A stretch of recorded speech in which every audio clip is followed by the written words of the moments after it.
புருஷன். பொண்டாட்டிய வாழ்க்கையில பாதியும் மனசுல பாதியும் நினைக்கிறவன் தான் புருஷன். தினம் ஒரு ஆம்பளை கூட என்ன சேர்த்து வச்சு பேசுனியே, நீ எல்லாம் ஒரு புருஷனா?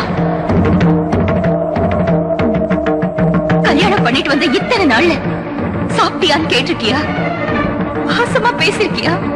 இல்ல ஆசைப்பட்டத வாங்கிதான் கொடுத்திருக்கியா?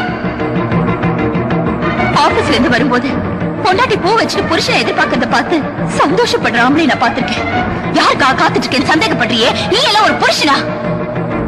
10 நிமிஷம் லேட்டா வந்தா யார் கூட படுத்துட்டு வந்தேன்னு கேக்குறவனையும், குறை தீக்கணும்னு கோயிலுக்கு போனா அந்த சாமி மேலேயே சந்தேகப்படுறவனையும் புருஷன் சொல்லக்கூடாது.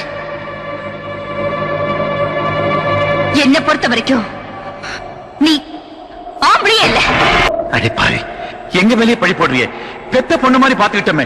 அதனாலதான் இவன் மேல ஆசிட் ஊத்த வரும்போது பாத்துட்டு இருந்தீங்களா? உன்ன மாதிரி ஆளுங்க கூட அழுதுகிட்டே காலம் தள்ளுறதை விட புருஷனே இல்ல நினைச்சுக்கிட்டு தனியாவே வாழ்ந்துடலாம். ஓ, புருஷன் இல்லாதவ தாலியோட வாழ மாட்டாடி. எப்போ என்ன வேண்டாம்னு சொல்லிட்டியோ அப்புறம் எதிரி உனக்கு தாலி?